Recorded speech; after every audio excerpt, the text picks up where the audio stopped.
눈보라치는 겨울밤, 한 사내가 하루 종일 패던 장작을 모두 내던졌습니다. 그 자리에 쓰러져 있던 한 여인과 어린아이. 그런데 말입니다. 이 사내가 장작 대신 사람을 짊어지고 내려온 그날부터 경상도 상주 고을 가장 큰 객주 대기 송두리째 뒤집어졌단 말입니다. 20해를 종처럼 부려진 노총각 머슴, 말 한마디 못하는 어린 계집아이, 그 둘이 손잡고 밝혀낸 충격의 비밀이 무엇이었을지 어르신들 짐작이나 가십니까? 집안 곳간을 갉아먹던 자의 정체가 드러나는 순간 마당에 무릎 꿇은 그자의 입에서 터져 나온 한마디에 온 고을이 소름 돋았단 말입니다. 지금부터 그 기막힌 사연을 들려드리겠습니다. 이놈, 내 놈이 정령 하늘이 무섭지 않으냐? 상주 객주집 너른 마당 한복판, 횃불 수십 자루가 바람에 일렁이고 있었습니다. 그 한가운데 무릎 꿇린 사내 하나가 사색이 되어 부들부들 떨고 있었지요. 그 앞에 선 머슴 사내의 손에는 들기름이 누렇게 밴 한치, 쪽지 한 장과 매듭이 7번 묶인 붉은 댕기 한 가닥이 들려 있었단 말입니다.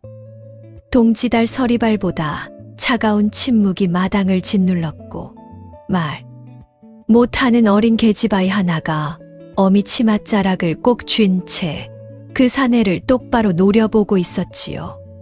대체 무슨 사연이 있었기에 20해를 한결같이 머슴살이만 해온 노총각이 이 큰 객주집 마당에 주인 노릇을 하게 된 걸까요?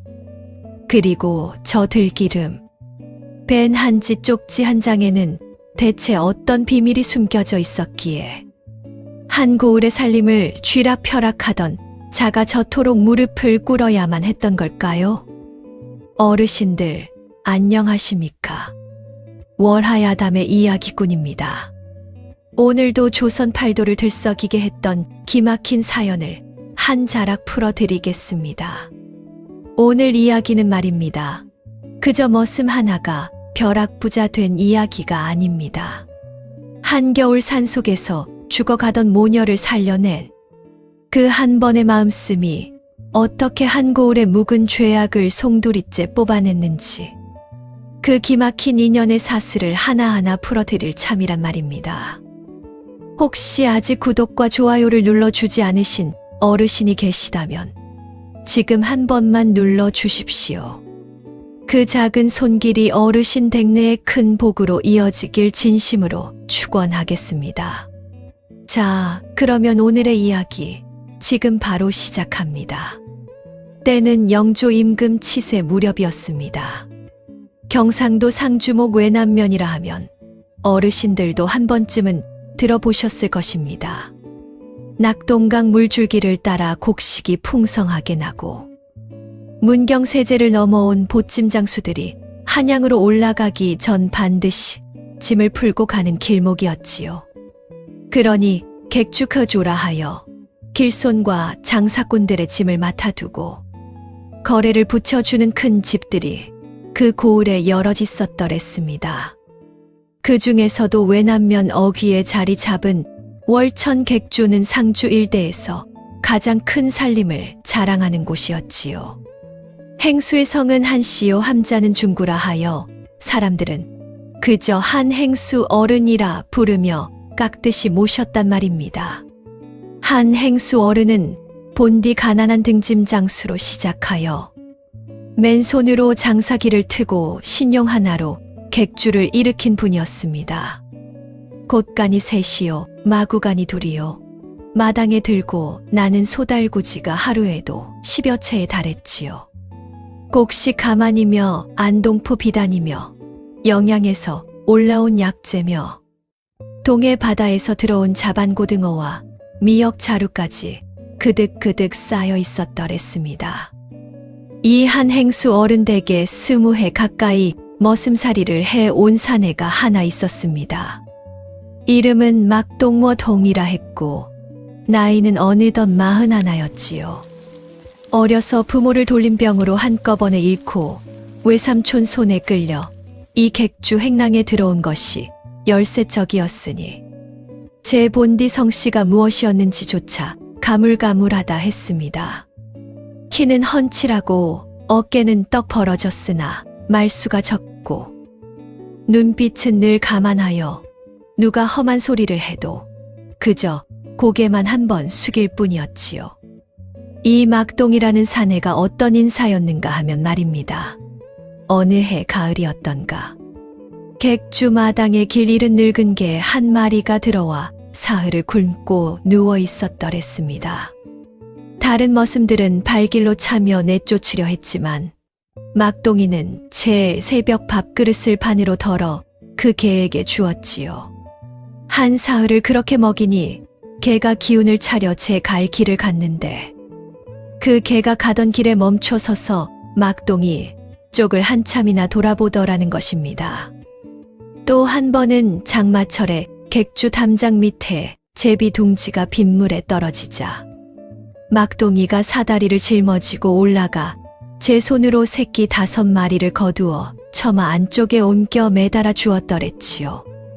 어미 제비가 그 처마 밑을 떠나지 않고 막동이가 마당을 쓸 때마다 머리 위를 한 번씩 빙 돌고 가더란 말입니다. 한 행수 어른도 이런 막동이를 마음에 두고 계셨습니다. 사랑방에 손님이 들면 종종 이리 말씀하셨지요. 우리 막동이는 말이오, 시키지 않아도 제 일처럼 하는 놈이 왜다. 저런 머슴 하나면 10사람이 안 부럽소. 그런데 어르신들, 이 말이 나올 때마다 안색이 흙빛으로 변하는 자가 하나 있었습니다. 바로 그 객주 살림을 총괄하던 차인 차연, 강풍원이라는 자였지요. 차인이라 하면 행수 밑에서 곳간 열쇠를 쥐고 거래를 도맡는 자리이니 객주 살림에서는 절반쯤 주인 노릇을 하는 것이나 다름없는 자리였더랬습니다. 이 강풍원이라는 자는 본디 함창 고을 향리 집안 출신이라 글줄이나 깨우치고 셈도 빠른 자였습니다. 그러나 글줄을 깨우친 만큼이나 욕심도 깊었지요. 키는 작달막 하나 눈매가 가늘고 길쭉하여 사람을 마주 볼 때면 늘 한쪽 눈썹을 살짝 치켜 올리는 버릇이 있었습니다. 입술은 얇아 웃을 때도 따뜻함이 비치지 않았고 손가락이 유난히 길어 주파나를 튕길 때면 5 손가락이 따로따로 춤을 추는 듯 보였더랬습니다. 동지달 서리발보다 차가운 그 눈빛을 한 번 받은 하인들은 사흘을 잠을 못 이뤘다 할 정도였지요. 강풍원이 막동이를 미워하는 까닭은 단순했습니다. 한 행수 어른이 자기보다 막동이를 더 곰살궂게 챙기는 듯 보였기 때문이었지요. 글 한자 모르는 머슴 주제에 행수 어른의 신뢰를 받는 꼴이 도무지 눈꼴시였던 것입니다. 게다가 강풍원에게는 남모르는 속셈이 하나 있었으니 말입니다. 곳간 물품을 야금야금 빼돌려 함창에 따로 전방 하나를 차릴 궁리를 진작부터 하고 있었던 것입니다. 그런데 그 짓을 하자면 곳간 가까이서 잠을 자고 새벽 일찍 일어나는 막동이의 눈을 피하는 일이 늘 골칫거리였더랬지요. 어느 헨가 동짓달 금음께였습니다. 그날따라 한방눈이 펑펑 쏟아지는데 강풍원이 막동이를 새벽같이 불러 세웠습니다. 막동아, 사랑채 군불뗄 장작이 똑 떨어졌다. 오늘 안으로 2 짐을 해 오너라. 평소에 1 짐을 해 오기도 벅찬 날이었습니다. 게다가 눈이 무릎까지 쌓여 산길이 보이지도 않는 날이었지요. 그러나 막동이는 군말 한마디 없이 지게를 짊어지고 산으로 올랐습니다. 도끼질을 하면 입김이 허옇게 흩어졌고 도끼 자루를 쥔 손이 고바들어 감각이 없어지곤 했지요. 해가 산등성이로 뉘엿뉘엿 기울 무렵 막동이는 겨우 마른 가지를 한 짐 묶어 지게에 올려두고 잠시 허리를 펴려 했습니다. 그런데 말입니다. 바로 그때 눈보라 사이로 무엇인가가 막동이의 눈에 들어왔지요. 그것이 바로 이 모든 사연의 시작이었더랬습니다. 어르신들, 아직은 평온해 보이는 이 객주 마당에 곧 천지를 뒤흔들 사건이 벌어진단 말입니다. 그런데 말입니다. 막동이가 허리를 펴고 무심코 고개를 돌린 그 순간이었지요. 산 중턱에 우뚝 솟은 바위 한 덩이, 그 바위 그늘 아래 무엇인가 거뭇한 것이 웅크리고 있었습니다. 짐승인가 싶어 다시 보니 사람이었지요. 그것도 둘이었더랬습니다. 막동이는 지게를 그 자리에 세워두고 눈밭을 헤치며 다가갔습니다. 가까이 가보니 20살이나 되었을까 싶은 젊은 여인 하나가 어린 계집아이를 품에 꼭 끌어안은 채 쓰러져 있었지요. 여인의 입술은 가지꽃 빛깔로 새파랗게 질려 있었고 속눈썹에는 서리가 하얗게 내려앉아 있었습니다. 어린아이의 볼은 얼다 못해 푸르딩딩하니 복사꽃 낙화하듯 어미 품에 늘어져 있었지요. 그래도 여인은 마지막 숨을 몰아쉬면서까지 아이를 놓지 않고 있었더랬습니다. 막동이는 그 자리에 무릎을 꿇었습니다. 여인의 손을 잡아보니 얼음장이 따로 없었지요. 아이의 코 밑에 손등을 대보니 숨이 가물가물 남아있긴 했으나 동지달 바람 앞의 등불 같은 위태로움이었습니다. 막동이는 잠시 망설였습니다. 강풍원이 분명히 일러두지 않았습니까? 오늘 안으로 두 짐을 해 오라고 말입니다. 만약 빈 지게로 내려갔다가는 사흘은 메타작을 면치 못할 것이요. 강풍원의 등살에 그의 겨울을 어찌 나야 할지 까마득했더랬지요. 그러나 그 망설임도 잠시뿐이었습니다. 막동이는 곧장 지게에 묶어두었던 장작끈을 풀어버렸지요. 하루 종일 도끼질에 마련한 마른 가지가 와르르 눈밭에 쏟아져 흩어졌습니다. 장작이야 또 패면 그뿐이지.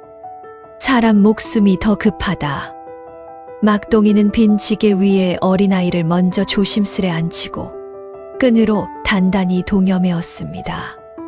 그리고 여인을 부축하여 지게에 기대게 한 뒤 한 팔로 그 허리를 감싸 받쳐 안고는 산을 내려오기 시작했지요. 무릎까지 쌓인 눈을 헤치며 한 걸음씩 내딛는데 발이 빠질 때마다 몸이 휘청거리고 등에는 식은땀이 줄줄 흘렀더랬습니다. 그래도 막동이는 걸음을 멈추지 않았지요. 객주 마당에 다다랐을 때는 이미 사방이 캄캄했습니다. 막동이는 모녀를 우선 행랑채 처마 및 바람이 덜 드는 자리에 눕혀두고 곧장 사랑채로 달려가 한 행수 어른께 사정을 아뢰었지요. 행수 어르신, 산속에서 사람 둘이 얼어 죽어가는 것을 차마 그냥 두고 올 수가 없었습니다. 하룻밤만, 단 하룻밤만 따뜻한 자리 한 켠에 들게 해주시면 그 다음은 제가 알아서 거두겠습니다. 막동이가 마룻장에 이 말을 조아렸지요. 그러자 곁에 있던 강풍원이 얼른 끼어들었습니다. 행수 어른, 이는 아니 될 일이외다. 어디서 굴러먹던 모녀인지도 모르지 않습니까? 도적의 끈아풀일지, 역병에 걸린 자일지. 어찌 알겠습니까? 정 가엾으면 관가에 알려 처분을 맡기는 것이 도리지요. 객주 살림에 화근을 들이는 것은 결단코 옳지 않습니다. 참으로 동지달 서리발보다 차가운 말이었지요. 그러나 한 행수 어른은 강풍원의 말에 답하지 않고 막동이를 한참 가만히 바라보다가 짧게 물으셨습니다. 막동아, 내가 책임지겠다 하였느냐? 예, 어른. 제 몫의 밥을 덜고 제 잠을 줄여서라도 그리하겠습니다. 그럼 빈방 하나 내주마. 아궁이에 불부터 지피거라. 강풍원이 무어라 더 말을 보태려다가 한 행수 어른의 단호한 눈빛에 입을 다물었지요. 그러나 그 가는 눈에 서린 빛은 더없이 싸늘했더랬습니다. 막동이는 모녀를 행랑채 빈방으로 옮기고 제끼니로 받아두었던 식은 밥을 풀어 묽은 죽을 썼습니다. 정신을 잃은 두 사람의 입술을 한 숟가락씩 적셔가며 사흘 밤을 꼬박 세웠지요. 새벽이면 일하러 나가기 전에 아궁이에 불부터 지펴두었고 밤이면 돌아오자마자 죽솥부터 올렸더랬습니다. 그렇게 닷새가 흘렀을 무렵 마침내 여인이 먼저 눈을 떴지요. 여인은 낯선 천장을 보고 깜짝 놀라 몸을 일으키려 하다가 곁에 누인 아이의 숨소리를 듣고는 그제야 안도하여 흐느꼈습니다. 그리고 방 한쪽에 무릎을 꿇고 앉아있던 막동이를 발견하고는 떨리는 목소리로 입을 열었지요. 저희 모녀를 살려주신 분이 어른이십니까? 산에서 쓰러져 계셨소. 그저 사람된 도리를 한 것뿐이요. 여인은 한참을 흐느끼다가 겨우 정신을 가다듬고는 자기 사연을 조곤조곤 풀어놓았습니다. 제 이름은 윤일씨 성에 다나다하너라 했고 품에 안긴 아이는 7살 난 외동딸 이름이 세난쌀란이라 했지요. 본디 문경 산골에서 약초를 캐어 살림을 잇던 가난한 살림이었는데 지아비가 산비탈에서 발을 헛디뎌 횡사한 뒤 시댁에서 며느리 탓이라며 한겨울에 모녀를 내쫓았더랬다는 것입니다. 이 아이는 3살 적에 큰 열병을 앓고 난 뒤로 말을 잃었습니다. 듣기는 듣되 말은 한마디도 못하지요. 그래서 시댁에서 더욱 박대하였더랬습니다. 막동이가 가만히 새난이를 바라보았지요. 새난이는 어미 품에 안겨 까만 눈으로 막동이를 빤히 올려다보고 있었습니다. 그 눈빛이 어찌나 맑던지 가뭄에 마른 논이 물을 빨아들이듯 사람의 마음을 쏙 빨아들이는 듯하였지요. 어르신들, 그 심정이 오죽했겠습니까? 한겨울 시댁에서 내쫓겨 어린 딸을 안구고 산을 넘다가 그대로 쓰러져 버린 어미의 심정 말입니다. 생각만 해도 가슴이 먹먹하지 않으십니까? 윤다나의 몸이 어느 정도 추슬러지자 한 행수 어른은 당분간 객주에 머물면서 부엌일을 돕도록 허락하셨습니다. 그런데 이 윤다나라는 여인이 보통 손맛이 아니었더랬지요. 안동 간고등어를 굽는데도 비린내 없이 살이 보송하게 일어났고 실에 깃국을 끓이면 사흘을 두어도 군내가 나지 않았습니다. 어디서 배운 솜씨인지 거래처 손님들이 객주에서 한 끼만 먹고 가도 그 맛을 잊지 못해 일부러 들렀다 가곤 했지요. 새난이는 말은 못하나 눈치가 보통 야무진 아이가 아니었습니다.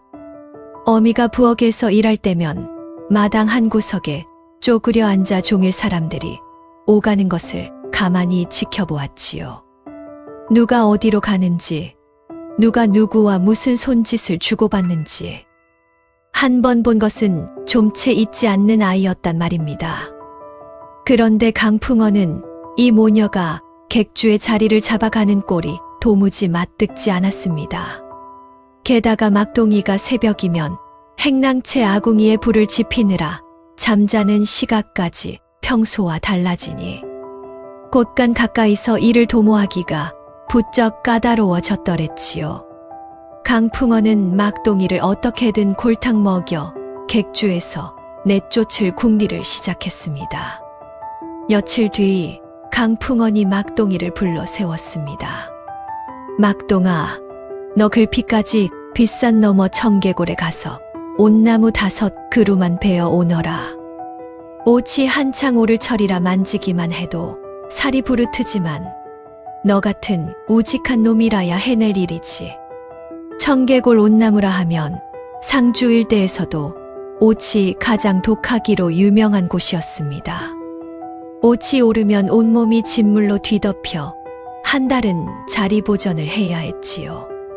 강풍어는 막동이가 옷에 올라 자리에 누우면 그 틈에 곳간을 손볼 작정이었던 것입니다. 그런데 말입니다. 마침 그 자리에 부엌에서 나물 다듬던 윤다나가 그 말을 듣고 있었지요. 윤다나가 누구입니까? 문경산골에서 약초로 잔뼈가 굵은 여인 아니겠습니까? 그날 밤 윤다나는 말없이 막동이의 손에 작은 종지 하나를 쥐어 주었습니다. 이건 옷을 막아주는 들기름과 황병나무 즙을 섞은 것입니다. 온나무를 베러 가시기 전에 손목과 목덜미, 얼굴에 골고루 발라두시고 옷서 반쪽에도 발라두십시오. 그리고 베어 오신 온나무는 절대 객주 안으로 들이지 마시고 마당 끝 헛간에 두시면 됩니다. 막동이는 그 말대로 하였지요.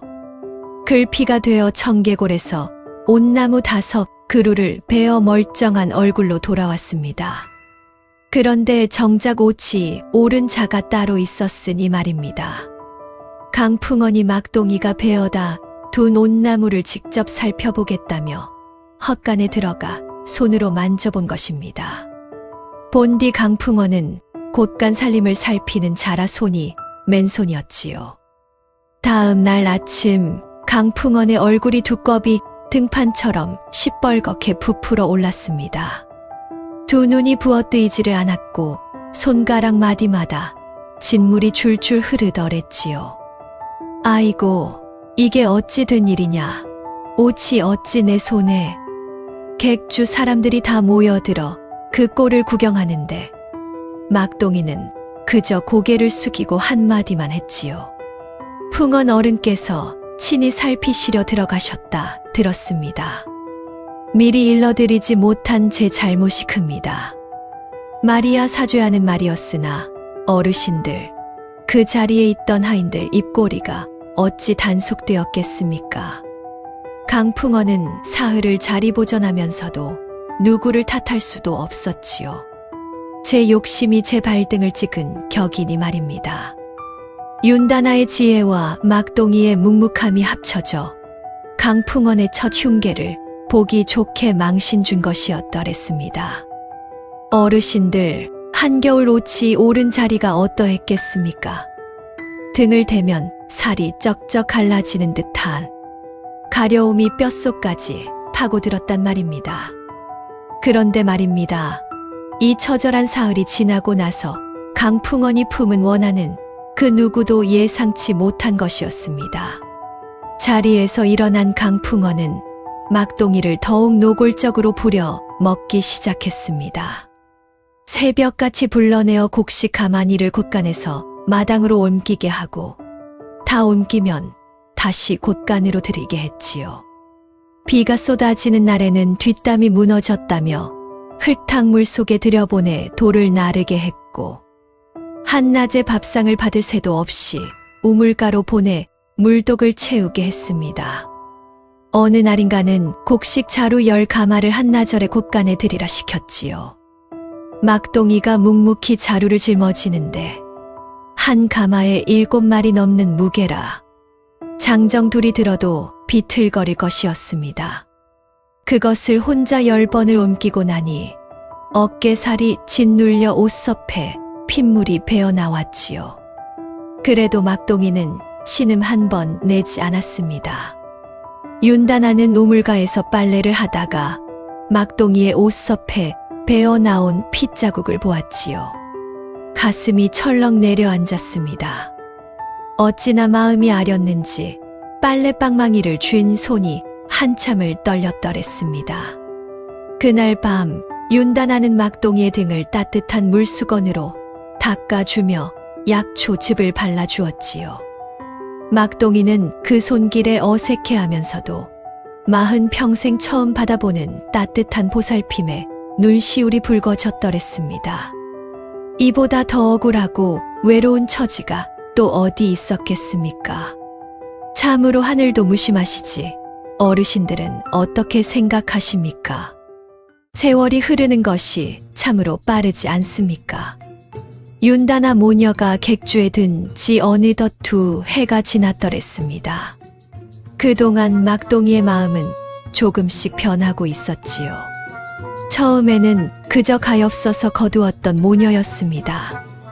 그러나 매일 새벽 부엌 아궁이 앞에서 마주치는 윤다나의 단정한 옆얼굴, 마당에서 막동이를 보면 젠걸음으로 달려와 옷자락을 잡는 새나니의 작은 손, 그것들이 막동이의 가슴 한구석에 가뭄에 마른 논이 물을 빨아들이듯 천천히 스며들어갔단 말입니다. 40평생을 혼자 살아온 사내에게 사람의 정이라는 것이 그렇게도 따뜻하고 무서운 줄을 비로소 안 것이지요. 어느 늦봄날 막동이는 큰 결심을 하고 한 행수 어른 앞에 무릎을 꿇었습니다. 행수 어르신, 머슴 주제에 감히 여쭙기 송구하오나 윤다나와 혼인하고 싶습니다. 새나니도 친딸로 거두어 평생 지키며 살고 싶습니다.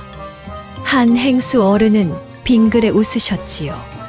사실 진작에 그러기를 바라고 계시던 터였습니다. 그날로 객주 마당에서 조촐한 혼례가 치러졌고 막동이와 윤다나와 새나니는 한 식구가 되었더랬습니다. 잔치라 할 것도 없는 자리였으나 한 행수 어른께서 친히 술잔을 들어 축하해 주셨지요. 그러나 이 혼례를 두 눈 뜨고 지켜본 강풍원의 속은 어떠했겠습니까? 동지달 서리발보다 차가운 눈빛으로 그 광경을 노려보던 강풍원은 마침내 이를 갈며 결심을 굳혔지요. 머슴놈의 거지 모녀까지 내 손으로 이 객주를 거덜내고 함창으로 가야겠다. 더는 못 참는다. 그리고 그날부터 강풍원의 손길이 본격적으로 곳간을 갉아먹기 시작했더랬습니다.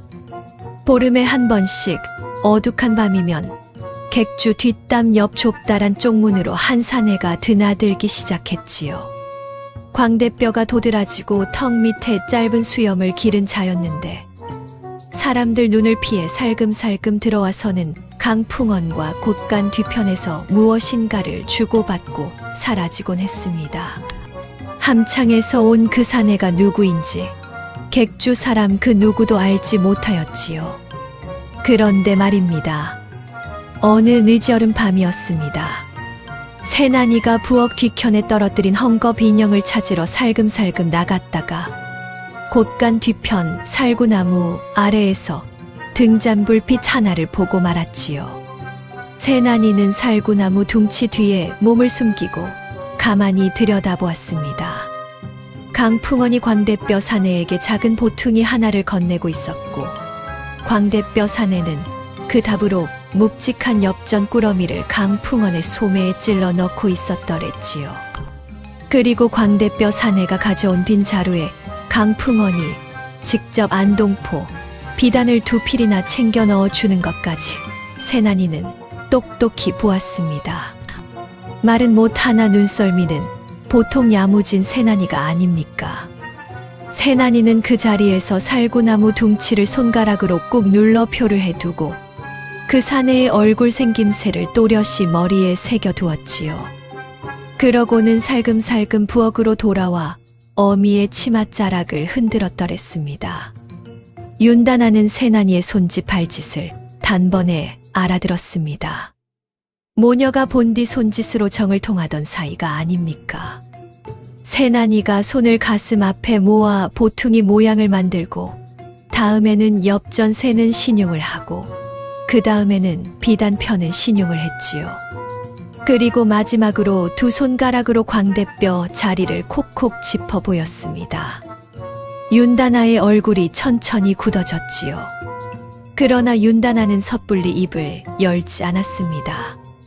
본디 약초꾼 집안에서 자라난 여인이라 한 번 본 것만으로는 함부로 단정하지 않는 신중함이 몸에 배어 있었더랬지요.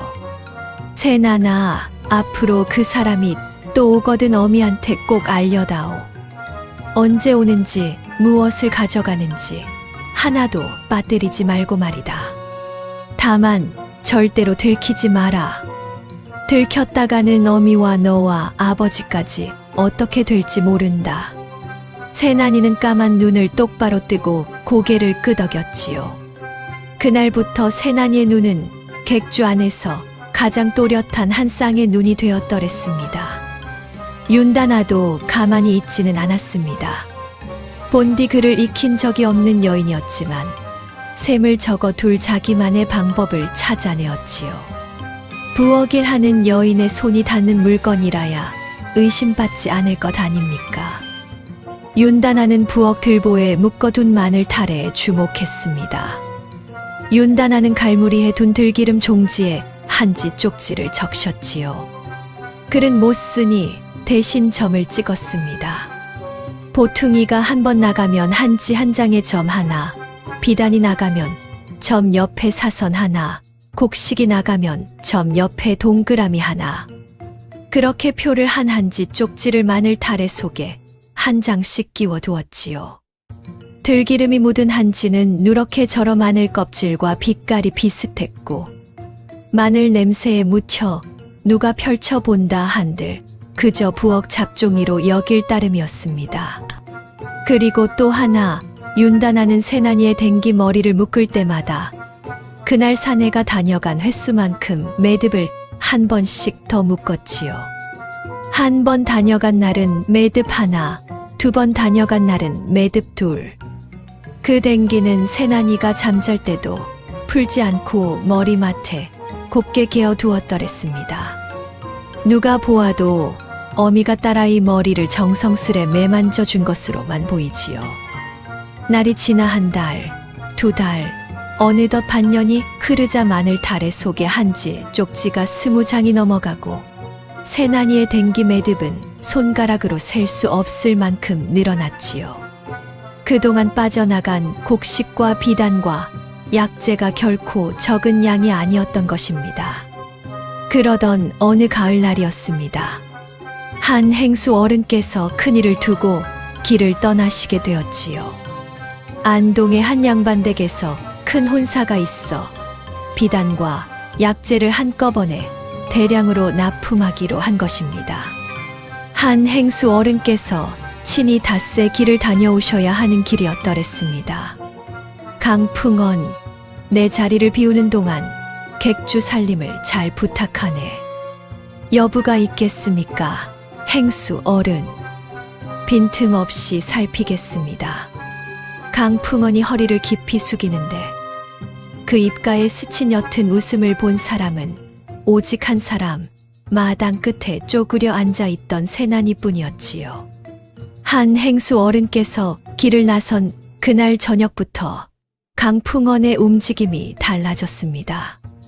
그날 밤 광대뼈 사내가 곳간 뒤로 들어와 강풍언과 한참을 수군거렸지요. 세난이는 살구나무 뒤에 숨어 그 모든 것을 지켜보았습니다. 두 사람의 입에서 나오는 말 중에 세난이가 똑똑히 알아들은 한마디가 있었으니 말입니다. 모레밤에 한꺼번에 온 기세, 소달구지 세 채를 끌고 오게. 객주 곳간을 절반은 비워야 함창의 전방을 넉넉히 차릴 수 있을 것이네. 광대뼈 사내가 고개를 끄덕이고 어둠 속으로 사라졌지요. 세난이는 불이 나게 부엌으로 달려가 어미의 치맛자락을 잡아당겼습니다. 손가락 셋을 펴서 소달구지 모양을 그리고 다음에 손가락으로 곳간 자물쇠 모양을 만들고 마지막으로 양손으로 텅 빈 곳간 모양을 만들어 보였지요. 윤다나의 얼굴이 새파랗게 질렸습니다. 모레밤이라면 한 행수 어른이 돌아오시기 전날 밤이었지요. 한 번에 곳간을 절반이나 털어 가겠다는 것이었습니다. 그렇게 되면 한 행수 어른이 돌아오신들 이미 사라진 물건을 어찌 되찾을 수 있겠습니까? 게다가 강풍언은 가짜 장부를 미리 꾸며 두었을 것이 분명했지요. 모든 누명은 행수 어른이 안 계신 동안 곳간을 드나들었을 다른 머슴들에게 씌울 작정이었을 것입니다. 어르신들, 이 다음에 벌어지는 일은 정말이지 소름이 돋는단 말입니다. 상상이 가십니까? 윤다나는 한참을 생각에 잠겼다가 마침내 결심한 듯 일어섰습니다. 한 행수 어른께서 일찍 돌아오시도록 만들어야 했지요. 그러나 안동까지 사람을 보낼 길은 없었습니다. 막동이를 보낸다 한들 강풍원이 가만두지 않을 것이었지요. 윤단아는 다른 길을 택했습니다. 강풍원이 모레밤 그 일을 도모하지 못하도록 그자의 발을 묶어 두기로 한 것이지요. 윤단아는 부엌 실ong 위에 얹어 둔 약초 단지 하나를 내렸습니다. 거기에는 본디 설사를 먹게 하려고 갈무리해 둔 백출 가루와 함께 다른 약재 하나가 따로 봉지에 쌓여 있었지요. 폐장 초발장처라 부르는 풀이었습니다. 본디 약으로 쓰면 종기를 가라앉히는 데 쓰이지만 한꺼번에 많이 먹이면 하루 종일 배가 뒤틀려 자리에서 일어나지 못하게 하는 풀이었더랬지요. 사람을 해치는 독은 아니었습니다. 그저 하룻낮 하룻밤만 옴짝달싹 못하게 하는 풀이었지요. 윤단아는 그 풀을 곱게 빻아 작은 종지에 담아 두었습니다. 그러고는 결심한 듯 두 주먹을 꼭 쥐었지요. 이튿날 새벽이었습니다. 윤단아는 평소보다 일찍 부엌에 들어가 강풍원의 아침상을 따로 정성스레 차렸습니다. 강풍원은 본디 입맛이 까다로워 아침마다 콩나물국을 따로 받아먹는 자였지요. 윤단아는 그 콩나물국에 빻아둔 폐장초 가루를 살짝 풀어 넣었습니다. 국물 속에서는 풀빛도 색깔도 드러나지 않았더랬지요. 윤단아의 손이 가늘게 떨렸으나 막동이의 피 묻은 옷서풀 떠올리며 마음을 다잡았습니다. 강풍원은 평소처럼 아침상을 받아 콩나물국을 후루룩 들이켰지요. 그러고는 흡족한 얼굴로 사랑채로 향했습니다. 그런데 점심 무렵부터 강풍원의 안색이 누렇게 떠오르기 시작했지요. 처음에는 가벼운 더부룩함이더니 시간이 갈수록 배 속이 사정없이 뒤틀렸습니다. 강풍원은 식은땀을 줄줄 흘리며 뒷간을 들락거리기 시작했고 저녁 무렵에는 아이의 자리에 누워 끙끙 앓는 신세가 되고 말았지요. 이게 무슨 변고냐. 어제까지 멀쩡하던 배가. 다음 날 새벽까지도 강풍원은 자리에서 일어나지 못했습니다. 모레밤이 되어도 마찬가지였지요.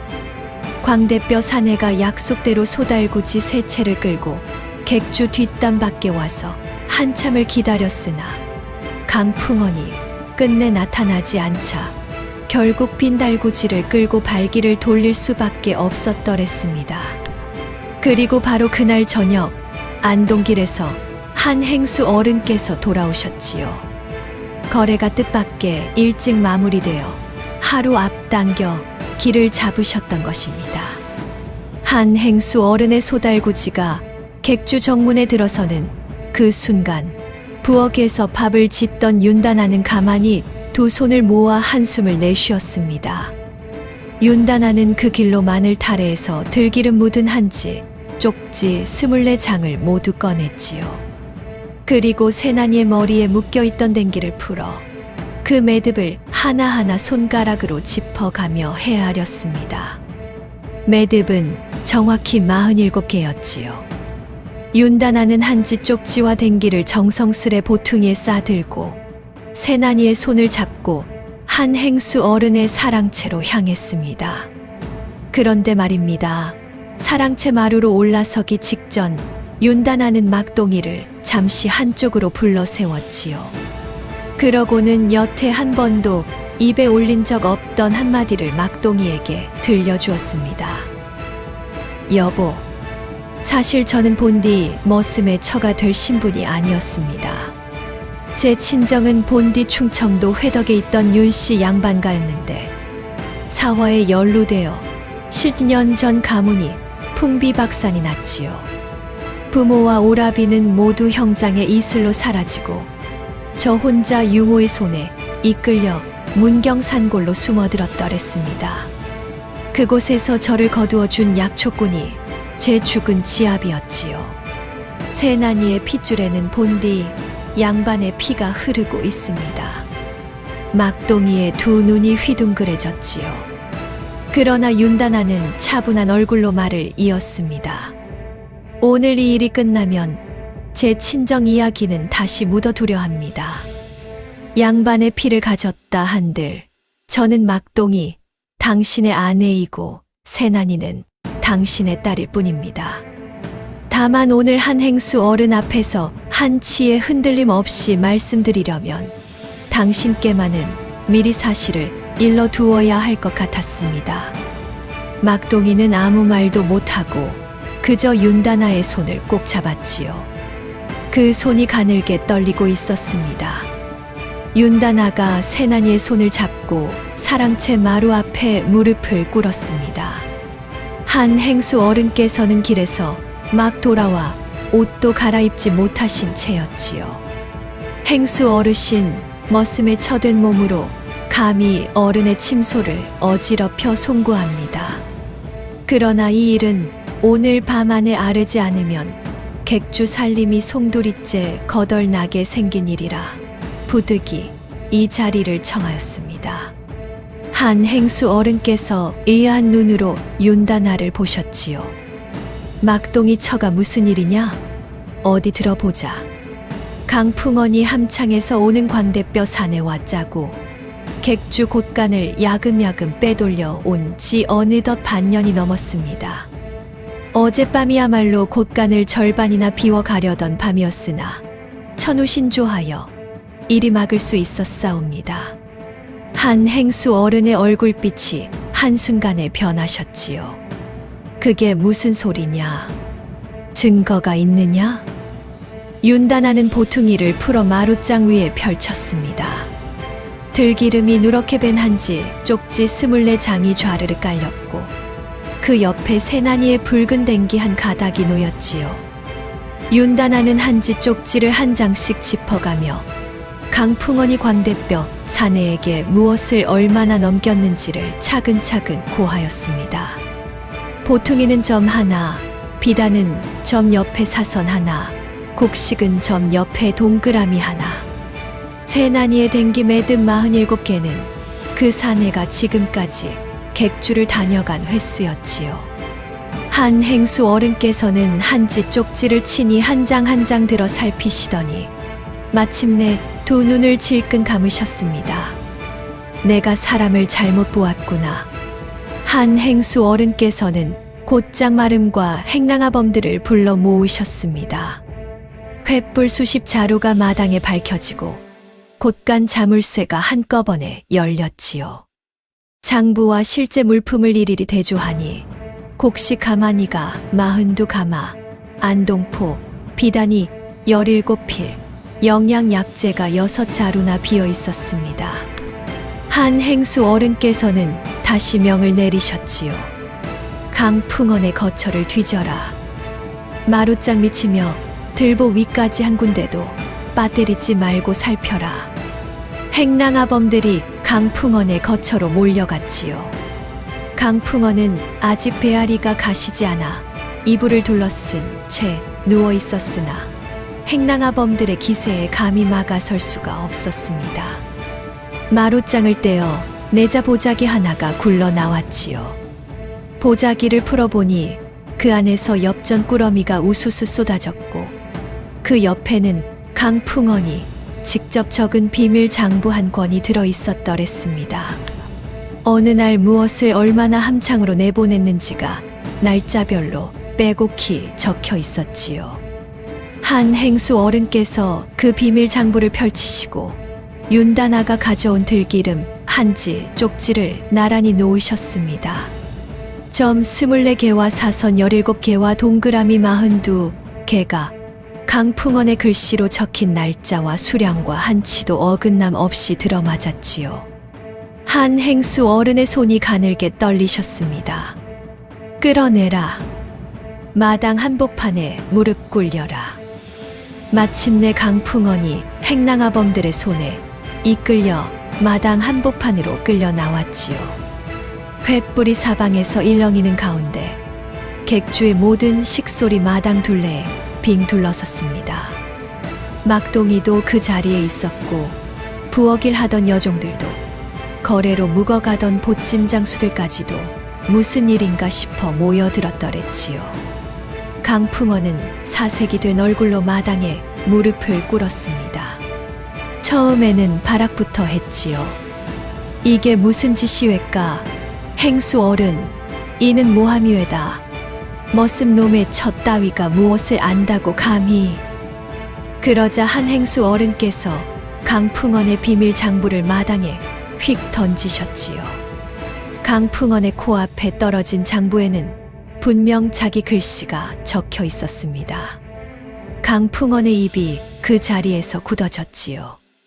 얼굴이 흙빛으로 변하더니 다리가 사시나무처럼 떨리기 시작했더랬습니다. 그때 윤다나가 가만히 앞으로 한 걸음 나섰습니다. 흥분도 떨림도 없는 차분한 얼굴이었지요. 윤다나는 강풍원을 똑바로 내려다보며 동지달 서리발보다 차가운 목소리로 입을 열었습니다. 풍원 어른, 이태 전 한 행수 어르신께 이리 말씀드리지 않으셨습니까? 어디서 굴러먹던 모녀인지 어찌 압니까? 객주 살림에 화근을 드리는 것은 결단코 옳지 않습니다. 강풍원의 어깨가 움찔 떨렸지요. 또 이리도 말씀하시지 않으셨습니까? 도적의 끈아풀일지 역병에 걸린 차일지 어찌 알겠습니까?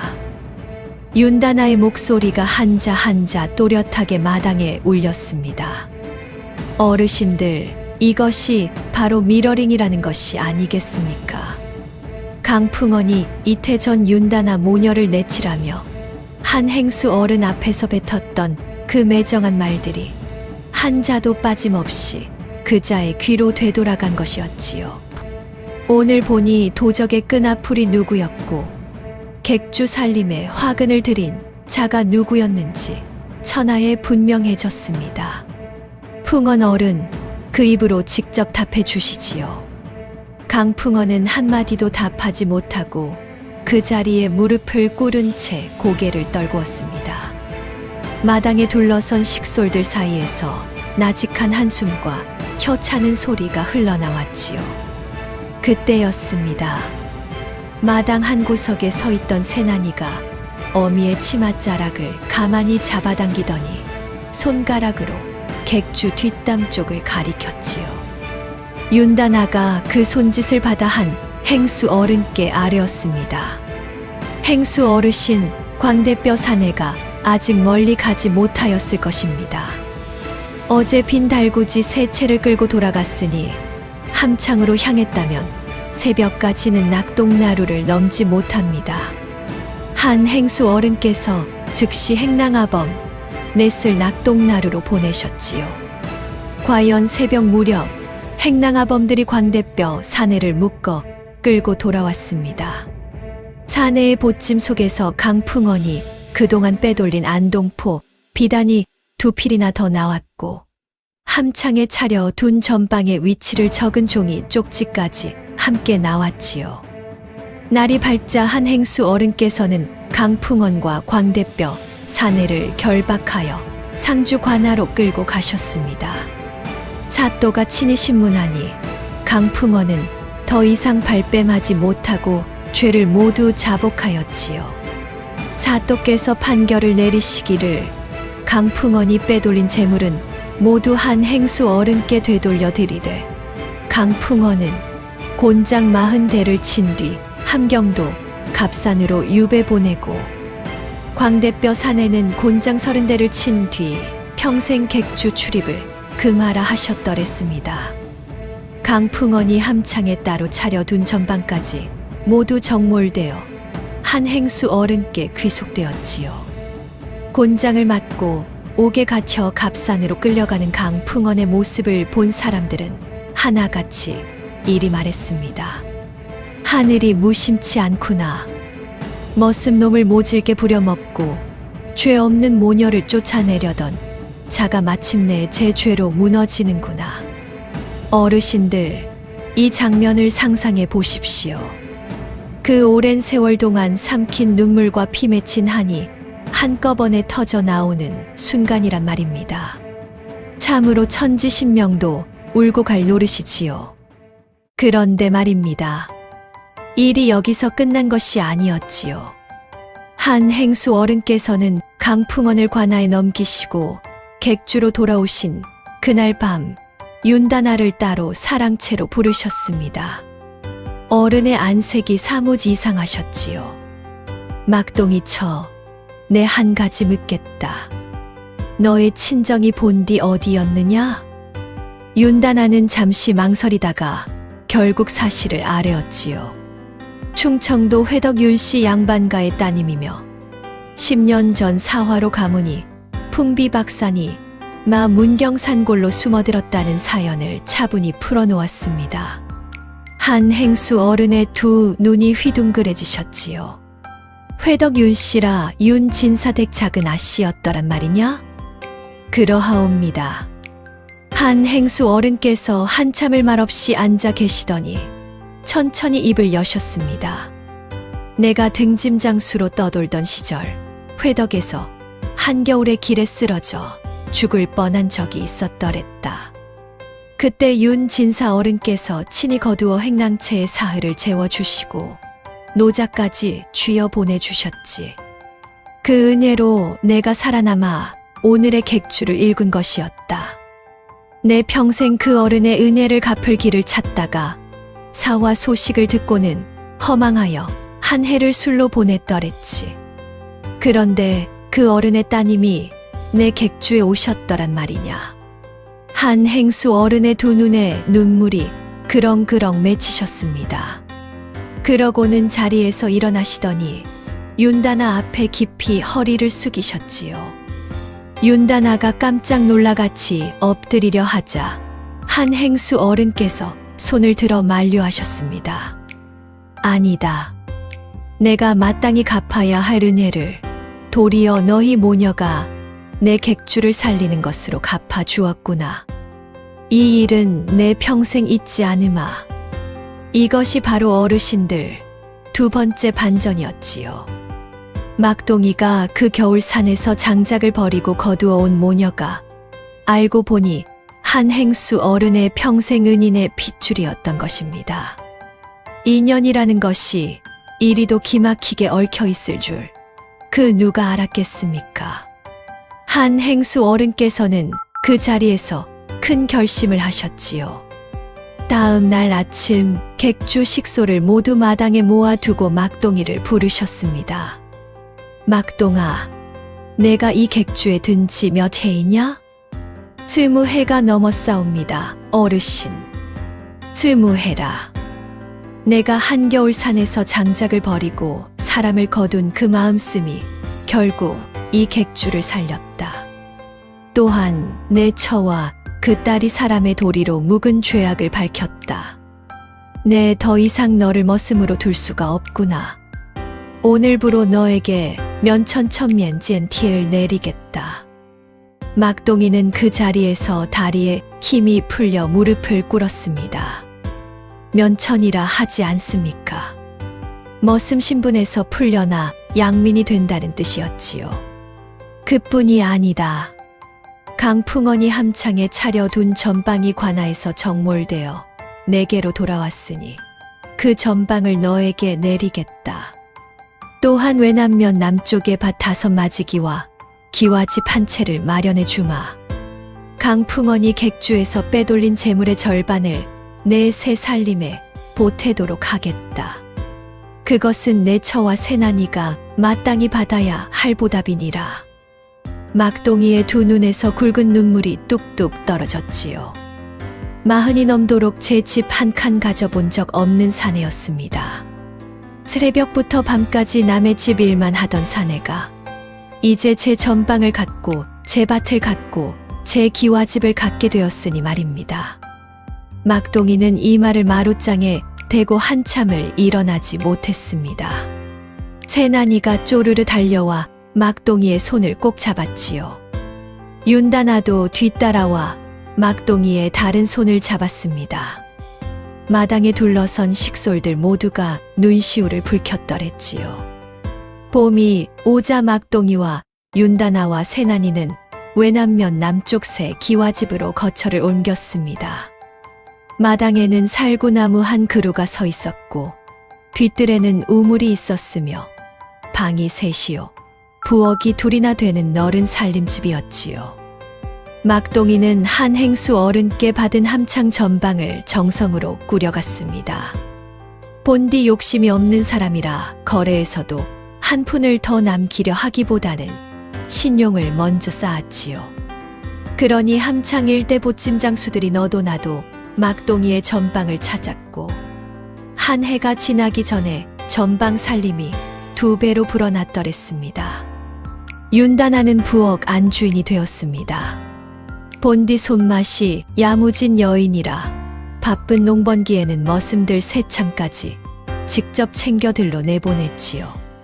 새난이는 어느덧 10살이 되었는데 말은 여전히 못하나 샘에 밟고 글눈이 트여 막동이가 전방 장부를 펼쳐두면 격해서 물끄러미 들여다보다가 잘못된 셈을 손가락으로 콕콕 짚어 내곤 했습니다. 막동이는 그 모습을 볼 때마다 허허 웃으며 새난이의 머리를 쓰다듬었지요. 한 행수 어른께서도 종종 외남면 새 살림집에 들르셔서 새난이를 마치 친손녀처럼 무릎에 앉히고 곶감을 쥐어주시곤 했더랬습니다. 막동이와 윤다나 사이에는 그 이듬해 사내아이 하나가 태어났으니 이름을 한행수 어른께서 친히 지어주시며 복산부사이라 부르셨지요. 그 겨울 산에서 받은 복이라는 뜻이었습니다. 어르신들, 이 이야기에서 우리가 새겨야 할 바가 무엇이겠습니까? 막동이가 그 눈보라치는 산속에서 만약 지게에 묶인 장작이 아까워 모녀를 그냥 지나쳤더라면 어찌 되었겠습니까? 그 자리에서 모녀는 얼어 죽었을 것이요. 막동이는 평생 머슴으로 늙어 가다 강풍원의 모진 손에 끝내 객주에서 쫓겨났을 것입니다. 한 행수 어른의 객주는 강풍원의 손에 송두리째 거덜이 났을 것이고 평생 은인의 핏줄을 곁에 두고도 못 알아본 채 하늘 안고 가셨을 것이지요. 사람 하나를 외면하지 않은 그 한 번의 마음씀이 결국 5사람의 운명을 송두리째 살려낸 것이었습니다. 옛 어른들 말씀에 적선지가 지산쯔자에 필유여 경비여 유칭이라 하지 않으셨습니까? 선을 쌓는 집안에는 반드시 남는 경사가 있다는 뜻이지요. 또한 지성이면 담천이라 정성이 지극하면 하늘이 반드시 응한다 하였습니다. 막동이의 선함과 윤다나의 지혜로움과 새난이의 또렷한 두 눈이 한데 어우러져 묵은 죄악을 밝히고 묵은 은혜를 갚는 큰 덕을 이루었던 것이지요. 사람의 복은 결단코 먼 곳에서 오는 것이 아닙니다. 바로 눈앞에 쓰러진 한 사람을 외면하지 않는 그 마음 한 자락에서 시작되는 것이란 말입니다. 오늘 이 이야기를 끝까지 들어주신 어르신들 댁내에도 봄날 같은 평안함이 가득하시길 축원합니다. 자녀분들에게 효도 받으시고 손자 손녀들의 웃음소리가 늘 집 안에 가득하시길 빕니다. 늘 건강하시고 만복을 누리시길 진심으로 빌겠습니다. 부족한 이야기꾼의 목소리를 끝까지 경청해 주신 어르신이 계시다면 잘 들었다는 따뜻한 말씀 한마디 댓글로 남겨주시겠습니까? 그 한마디가 이 이야기꾼에게는 세상 무엇보다 큰 보람이자 기쁨이란 말입니다. 오늘 이야기에서 가장 마음에 남은 대목이 어디였는지, 막동이의 선한 마음씀이었는지, 윤다나의 야무진 지혜였는지, 아니면 말 못하는 새난이의 또렷한 두 눈이었는지, 어르신들의 말씀이 이 이야기꾼에게는 그 무엇보다 귀한 가르침이 될 것입니다. 다음번에도 더 신명나고 가슴 뭉클한 야담으로 찾아뵙겠습니다.